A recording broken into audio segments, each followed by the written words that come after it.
Assalamu dear student, I am Professor Sayyida Rabah Fatima. We are doing unit number 9, Introduction to Coordinate Geometry, grade 9th. Today we are going to solve the questions based on the square concept and the rectangle concept that we have done. Let's move towards the light board. Today we are going to solve the other two questions of exercise 9.2, question number 2 and question number 8. Question number 2 is show whether or not the points with the vertices -1, 1, 5, 4, 2, -1 and -4 and 1 form a square. हमने ये show करना है, ये बताना है कि क्या ये वर्टिसेस जो हैं, जो कि हमें गिवन है, एक स्क्वायर बनाते हैं या नहीं। जैसा कि आप देख रहे हैं कि हम हर क्वेश्चन में ड्रॉ करते हैं फिगर ड्रॉ करने का मतलब ये है कि हमें अगर किसी चीज़ की पिक्चर नज़र आ जाए, पिक्टोरियल फॉर्म हम देख लें आंखों से, तो हम बहुत इजीली किसी भी कॉन्सेप्ट को अंडरस्टैंड कर सकते हैं। तो हमने जो पहले क्वेश्चंस किए जिनमें हमने स्क्वायर या ट्रायंगल या लाइन कोलिनियर पॉइंट्स की बात की, तो हम जब फिगर ड्रॉ करते थे तो वो हमें शो होता था। कोलिनियर की बात की तो एक लाइन होती थी जिस पे हमारे सारे पॉइंट्स हमें नज़र आ रहे थे। अब पहले ही मैंने फिगर ड्रॉ कर ली है। क्वेश्चन तो ऑब्वियसली हमने प्रॉपर्ली सॉल्व करना है प्रॉपर स्टेप्स के साथ, जो हमने कंडीशन फाइंड की हुई है। स्क्वायर के लिए कंडीशन क्या है स्टूडेंट? कंडीशन सबसे पहले तो ये है कि 4 के 4 साइड्स की लेंथ क्या होनी चाहिए? इक्वल। अगर इक्वल होगी तो हम अगले स्टेप की तरफ मूव करेंगे, वो होता है 90 डिग्री एंगल के लिए। लेकिन अगर हमारे पहले स्टेप में ही वो हम प्रूव ना कर पाए तो हमें फिर 90 डिग्री एंगल पे मूव करने की ज़रूरत ही नहीं है। हम पहले ही कॉन्क्लूड कर देते हैं कि ये स्क्वायर नहीं बनाएंगे। तो हम देखते हैं कि बनाएंगे कि नहीं। सबसे पहले तो पिक्चर देखें, पॉइंट्स की जो फॉर्मेशन है हमें देखते साथ ही पता चल रहा है कि ये स्क्वायर नहीं बनाएंगे। ये आपको क्लू पॉइंट है क्वेश्चन के स्टार्ट में ही। मतलब अगर पहले ही आइडिया हो जाए पिक्चर को देख, क्योंकि अगर हम इनको ज्वाइन करें किसी भी तरीके से तो हमारा स्क्वायर नहीं बनता। अब इसी चीज़ को हम मैथमेटिकल रूल्स के अकॉर्डिंगली क्या करेंगे? प्रूव करेंगे। So I am going to start the question. अब हम सबसे पहले अपने पॉइंट्स को यहाँ पे मेंशन करेंगे, कौन कौन से हमारे पास पॉइंट्स हैं। हमारे पास पॉइंट है P which is -1 and 1, Q 5, 4, R 2, -2 and S -4 and 1। अब हम क्या करेंगे? इनका 1 by 1 डिस्टेंस फार्मूला के थ्रू डिस्टेंस फाइंड करेंगे। तो सबसे पहले जिनका हम फाइंड करने जा रहे हैं वो हैं P, Q, P and Q। अब मैं इस बात को हर क्वेश्चन में रिपीट करती हूँ कि हमने हर डिस्टेंस फार्मूला जब हमने फाइंड करना है किसी भी दो पॉइंट्स के दरमियान, तो उन पॉइंट्स के लिहाज से हम x1, x2, y1, y2 क्या करते हैं? सिलेक्ट करते हैं और उसकी वैल्यूज डिस्टेंस फार्मूला में पुट करते हैं।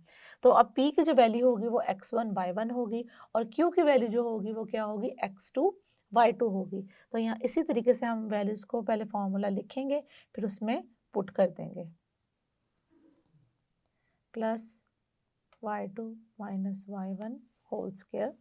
Now I'm going to put the values here. 5 minus -1, एक माइनस का साइन फार्मूला का और एक x1 का है। उसके बाद हम पुट करेंगे y की values 4 minus 1 whole square. PQ becomes,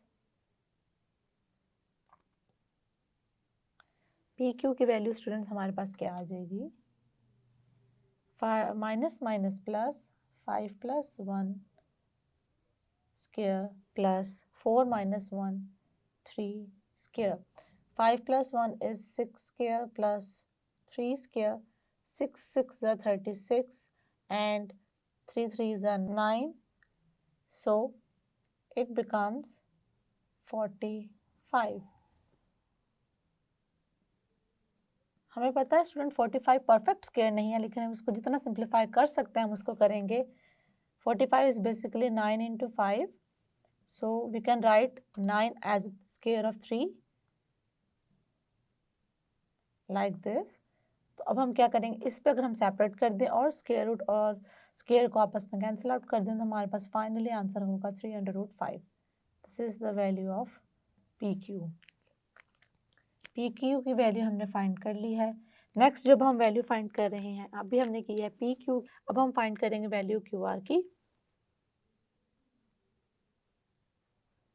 Q R के लिए हम डिस्टेंस फॉर्मूला लिखेंगे x2 minus x1 whole square plus y2 minus y1 whole square.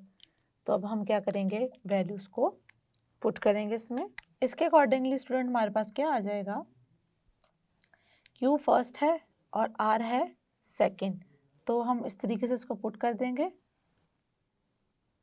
2 minus 5 square plus minus 2 minus 4 square, it becomes minus 3 whole square plus minus 3 कैसे आया, बड़े number का sign आया, plus minus minus 5 minus 3 is basically 5 minus 2 is basically 3, और यहाँ पे आ जाएगा minus 6 whole square, negative sign remove हो जाएगा, 3 square plus 6 square, 3 square is 9 and 6 square is 36।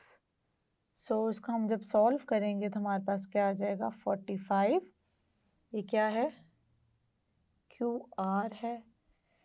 अब हम इसको आगे फर्दर 45 को जिस तरह हमने लिख लिया था 3/5, इसको भी हम डायरेक्टली वही राइट कर देंगे 3/5। ये दूसरी वैल्यू भी हमारे पास आ गई है, वो क्या आई है 3/5।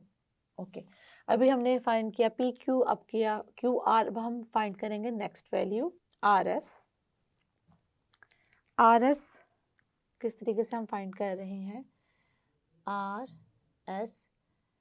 अब आर एस में स्टूडेंट्स हमने देखना ये है, आर की वैल्यू है x1 y1 और एस की वैल्यू है x2 y2, x2 minus x1 whole square plus y2 minus y1 whole square. Then what we are going to do here, going to put the values with respect to R and S, minus 4 minus 2 whole square plus 1 minus minus 2 whole square. Then it becomes minus 6 whole square plus 1 plus 2 whole square, 6 square plus 3 square, 6 square is basically 36 and 3 square is basically 9. It is equals to under root 45 and we know that 45 is equals to 3 under root 5. तो हम directly R S की value लिख देंगे 3 under root 5। अभी तक student हमने जितनी भी वैल्यू फाइंड की हैं वो हमारे पास इक्वल आ रही हैं, तो हम फर्दर भी मूव करते हैं, देखते हैं क्या ये इक्वल ही आती हैं, क्योंकि हमारे जो पॉइंट्स हैं वो तो हमें शो कर रहे हैं कि स्क्वायर नहीं है, तो कहीं ना कहीं तो कोई साइड ऐसी होगी जो इक्वल नहीं आएगी। तो हम नेक्स्ट साइड की तरफ मूव करते हैं। अब हम नेक्स्ट जो हम साइड की बात कर रहे हैं या नेक्स्ट पॉइंट की बात कर रहे हैं वो क्या है, पी एस। पी एस, अब पी एस साइड फाइंड कर लेते हैं, x2 minus x1 whole square plus y2 minus y1 whole square. उसके बाद हम वैल्यूज क्या करेंगे, पुट करेंगे इसमें।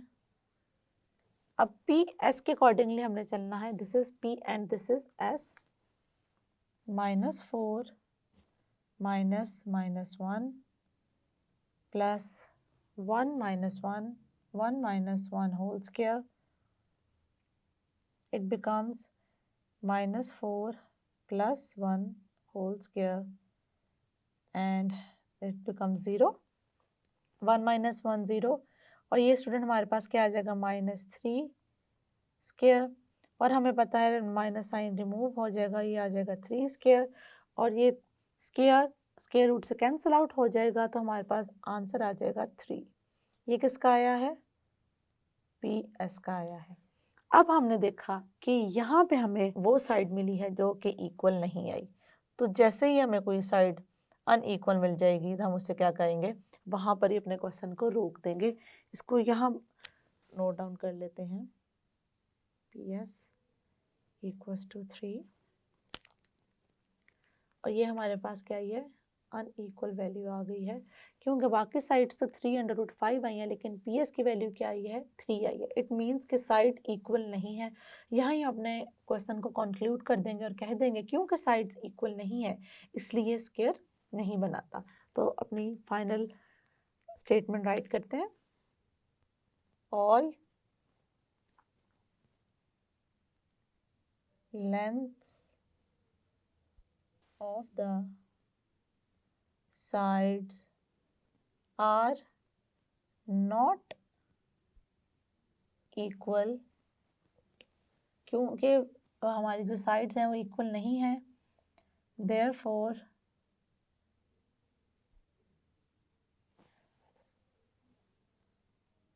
the given points are not therefore the given points are not the vertices of square।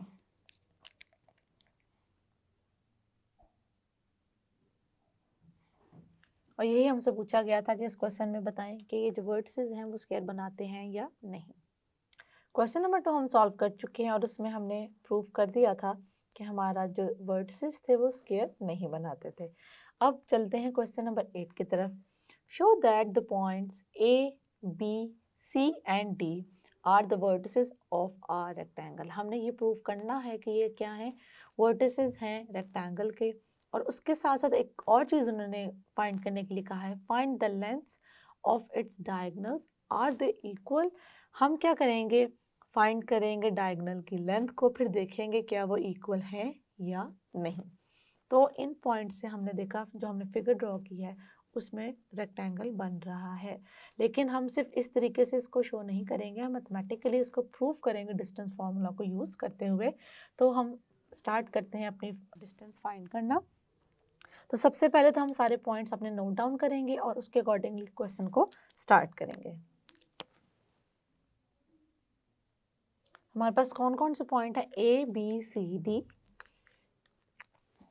Point A क्या है हमारे पास स्टूडेंट, -6 -5 -6 -5।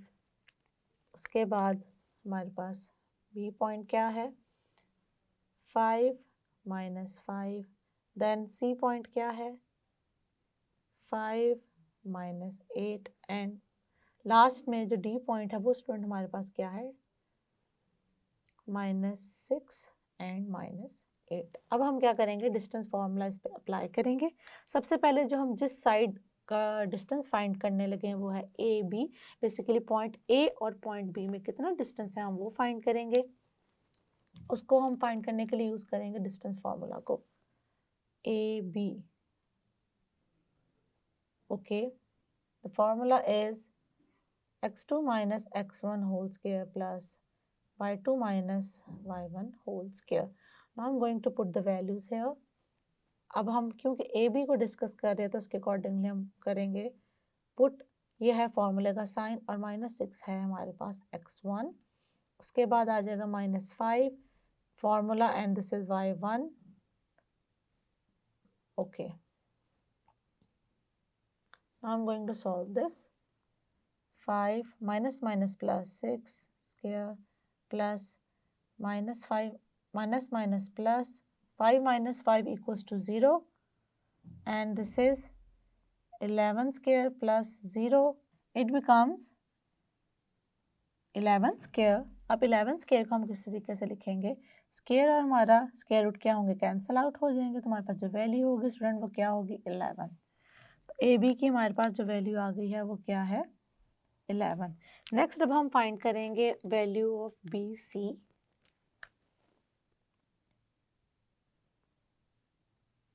बी सी के लिए हम डिस्टेंस फार्मूला लिख लेंगे, x2 minus x1 whole square plus y2 minus y1 whole square. Now I'm going to put the values here.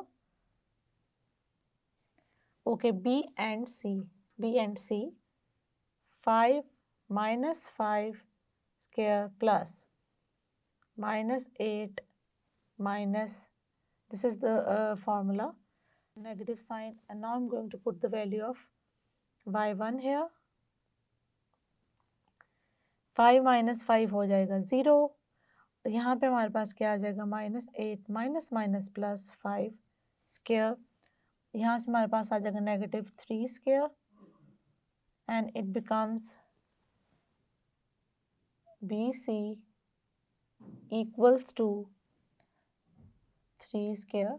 अब से कैंसिल आउट हो जाएगा, हमारे पास वैल्यू क्या आ जाएगी 3। BC के स्टूडेंट हमारे पास वैल्यू क्या आ गई 3, AB की वैल्यू क्या आ गई थी 11। So this is the value of BC। Next हम फाइंड करेंगे वैल्यू CD की। CD की वैल्यू हम फाइंड करेंगे स्टूडेंट यहाँ पे। अब CD के लिए हम उसके अकॉर्डिंगली ही x1, x2, y1, y2 choose करेंगे। x2 minus x1 whole square plus y2 minus y1 whole square, इसको सॉल्व कर लेंगे।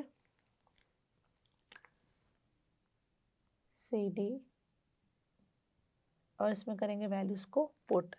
हमारे पॉइंट्स क्या हैं C एंड D, तो -6 minus 5 whole square plus -8 minus -8 whole square, it becomes -11 whole square plus -8 plus 8 whole square। तो +8 और -8 हो जाएंगे 0, और ये हमारे पास क्या हो जाएगा 11 स्क्वायर प्लस 0। अब ये हमारे पास साइड आ गई 11 स्क्वायर, स्क्वायर और स्क्वायर रूट क्या हो जाएंगे कैंसिल आउट, तो CD की वैल्यू हमारे पास स्टूडेंट्स क्या आ गई है 11।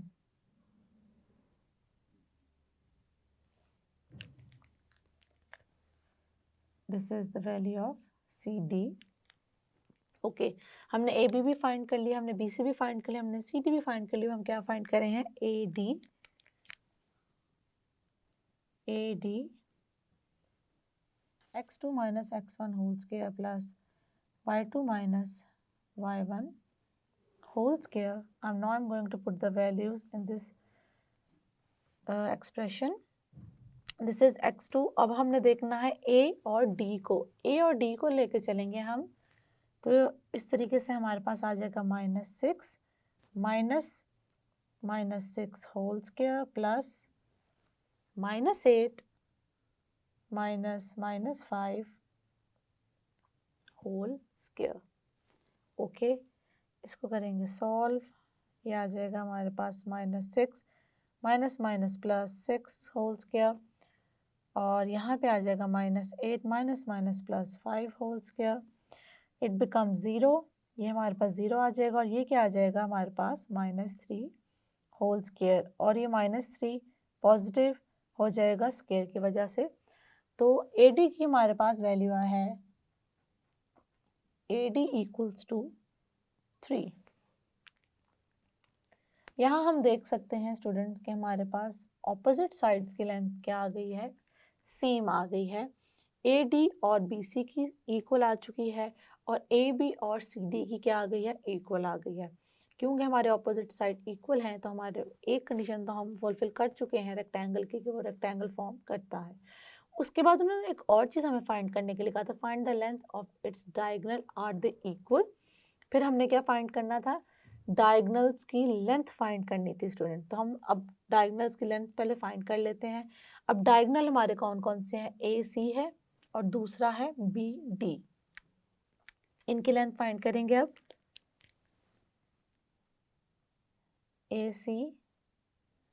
AC को हम डिस्टेंस फार्मूला से ही फाइंड करेंगे, x2 minus x1 whole square plus y2 minus y1 whole square. A and C, AC 5 minus 6 whole square plus -8 minus 5 whole square. Now I'm going to solve this. 5 minus plus 6 square plus -8 minus plus 5 square, it becomes 11 square and it becomes 8 minus 3 minus 3। और हमने negative क्यों यहाँ पे right किया, क्योंकि हमारे साथ 8 जो डिजिट है उसके साथ क्या था, नेगेटिव साइन, और हमेशा साइन आता है बड़े डिजिट का। तो यहाँ पे आ जाएगा 121 प्लस 3 स्क्वायर हो जाएगा हमारे पास 9। तो फाइनली जो हमारे पास आएगा रूट में वैल्यू वो आ जाएगी 130। यहाँ पे हम उसके बाद मेंशन करेंगे AC equals to root under root 30। Diagonal की हमारे पास आ गई है वैल्यू, एक डायगोनल की आ गई है, दूसरे डायगोनल के भी हम फाइंड करने लगे हैं। दूसरा डायगोनल है हमारे पास BD, x2 minus x1 whole square plus y2 minus y1 whole square. अब हम क्या करेंगे, इसमें वैल्यूज को पुट कर देंगे। वैल्यूज हमारे पास BD के अकॉर्डिंगली होंगी, BD -6 -5 whole square plus -8 -5 whole square.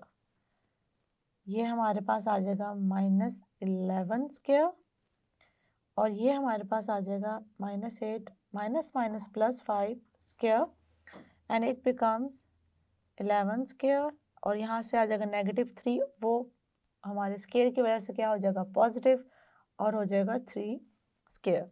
And we know that the square of 11 is basically 121 and the square of 3 is 9. So finally we get the answer 130. ये आ गया है हमारी BD डायगोनल की value. अब देखें दोनों डायगोनल उन्होंने पूछा था फाइंड करें और बताएं क्या दोनों इक्वल हैं या नहीं। तो हम देख सकते हैं कि दोनों की वैल्यू क्या है, इक्वल है। अब हम अपना कंक्लूजन राइट करेंगे। वो क्या है, वो ये है AC इक्वल्स टू BD, और वो किसके इक्वल है, दोनों की वैल्यूज इक्वल आई हैं। दोनों की वैल्यू स्टूडेंट किसके इक्वल आई हैं, हम यहाँ मेंशन कर देते हैं, बोथ आर इक्वल एंड इनकी वैल्यू है क्या, वैल्यू है इनकी अंडर रूट 130। अब इसको हम थोड़ा सा इस तरीके से पॉइंट आउट कर देते हैं। लेकिन अभी हमारा क्वेश्चन है यहाँ पे एंड नहीं हुआ, क्योंकि हमने जब भी स्क्वायर और रेक्टेंगल की बात की है तो हम उस पर 90 डिग्री एंगल को भी ज़रूर चेक करते हैं। वो किस तरह चेक करते हैं, वो हम चेक करते हैं पाइथागोरस थ्योरम को अप्लाई करके। अगर वो सेटिस्फाई कर जाए तो इट मीन्स कि 90 डिग्री एंगल है। अब रेक्टेंगल की एक कंडीशन हमने पूरी कर दी, ऑपोजिट साइड इक्वल है। उसके बाद डायगोनल उन्होंने पूछे थे इक्वल है या नहीं, वो भी हमने प्रूफ कर दिया कि डायगोनल भी इक्वल हैं। थर्ड, अब हम यूज़ करने लगे हैं पाइथागोरस थ्योरम को। ये स्टूडेंट हमने अपने रेक्टेंगल के ऑपोजिट साइड फाइंड कर ली थी, और हमने देखा था कि हमारी जो ऑपोजिट साइड्स हैं AB equals to CD equals to 11, AB और CD इक्वल हैं और दोनों की लेंथ ही क्या है, 11 है। और दूसरी ऑपोजिट साइड कौन सी थी, BC and AD, BC and AD उनकी लेंथ क्या है, 3। और उसके बाद हमने डायगोनल्स की भी लेंथ फाइंड कर ली, दोनों की क्या आई थी, अंडर रूट 130 आई थी डायगोनल की हमारी साइड्स का वैल्यू। अब हमने क्या करना है, अब हम बेसिकली पाइथागोरस थ्योरम को अप्लाई करेंगे और देखेंगे क्या उस कंडीशन पे ये फुलफिल होते हैं पॉइंट्स या नहीं। अब हम देख सकते हैं कि हमारे पास डायगोनल की वजह से दो बन रहे हैं ट्रायंगल्स, एक ये वाला बन रहा है और एक ये वाला बन रहा है। अगर इसको थोड़ा सा शो कर दें कि किस तरीके से बन रहे हैं, like this can see here, एक ये ट्रायंगल है हमारे पास और दूसरा ट्रायंगल है ये वाला। अब हम क्या करेंगे, क्योंकि पाइथागोरस थ्योरम के लिए हमें राइट एंगल ट्रायंगल रिक्वायर्ड होता है, उसी की साइड से हम पाइथागोरस थ्योरम को यूज़ कर सकते हैं। तो हम इन दोनों में से कोई भी एक राइट एंगल ट्रायंगल लेंगे और चेक करेंगे कि क्या वो सेटिस्फाई करते हैं या नहीं, using Pythagoras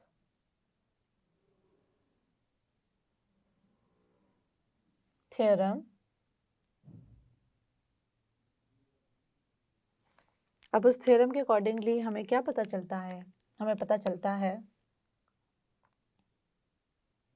hypotenuse square equals to perpendicular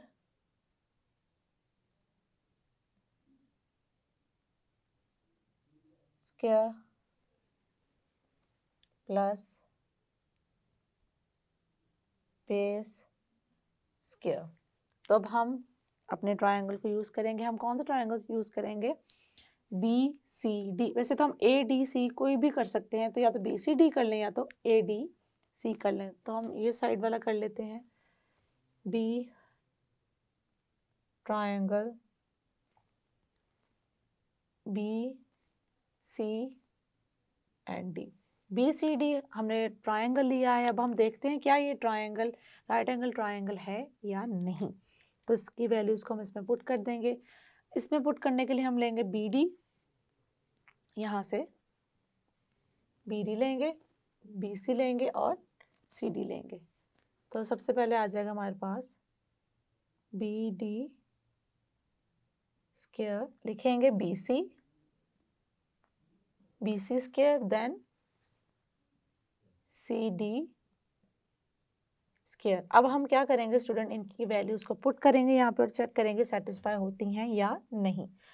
okay, अभी तक हमें कंफर्म नहीं है कि वो राइट एंगल ट्रायंगल है या नहीं, इस वजह से हमने simple triangle B C D right किया है। ओके, अब क्या है हमारे पास, बी डी की स्टूडेंट वैल्यू है हमारे पास √130 स्क्वायर और बी सी की हमारे पास क्या वैल्यू है 3 स्क्वायर और इसी तरीके से सी डी की वैल्यू क्या है 11 स्क्वायर। तो अब इसको सॉल्व करेंगे, स्क्वायर रूट और स्क्वायर क्या हो जाएंगे, कैंसिल आउट हो जाएंगे। तो हमारे पास जो आंसर आएगा वो क्या होगा 130। इसी तरीके से 3 का स्क्वायर आ जाएगा 9 and square of 11 is 121। Now I am going to add them, it becomes 130। ये भी 130, ये भी 130, दोनों साइड्स क्या आ गई हैं इक्वल। इट मीन्स के ये जो हमने लिया है ट्रायंगल लिया है वो बेसिकली क्या है, सिंपल ट्रायंगल नहीं है, it's a right angle triangle. अगर ये राइट एंगल ट्रायंगल है तो हमारे इस पॉइंट पे कौन सा एंगल बन रहा है, 90 डिग्री एंगल बन रहा है। सिंस एंगल, अब एंगल हम किसकी बात कर रहे हैं, B C D equals to 90 and opposite lengths and diagonal are equal, therefore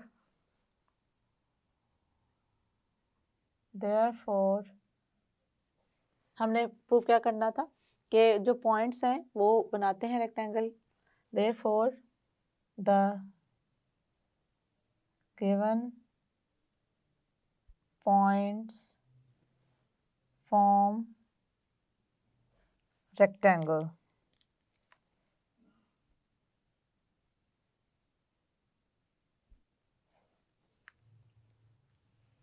ये स्टूडेंट हमने आज जो 2 क्वेश्चन स्टार्ट किए थे उन्हें हमने सॉल्व किया है, question number 2 and question number 8।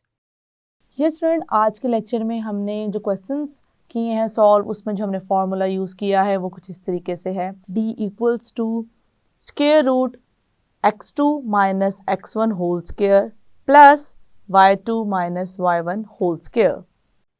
हमने जो आज जो क्वेश्चंस किए उनमें से एक क्वेश्चन था जिसमें हमने देखना था कि हमारे पास जो 4 नॉन कोलिनियर पॉइंट्स हैं वो स्क्वायर बनाते हैं या नहीं। हमने फिगर पहले ही ड्रॉ कर ली थी और हमें फिगर से शो हो रहा था कि वो पॉइंट्स स्क्वायर नहीं बनाते, लेकिन फिर भी हमने उनके साइड्स फाइंड किया और इस चीज़ को प्रूव किया। उसके बाद हमने रेक्टेंगल से रेलिवेंट एक क्वेश्चन सॉल्व किया और उसमें हमने डायगोनल भी फाइंड किया और ये शो किया कि वो क्या थे, इक्वल थे। आई होप कि आज का लेक्चर आपको क्लैरिफाई हो चुका होगा। सी इन द नेक्स्ट लेक्चर। अल्लाह हाफिज़।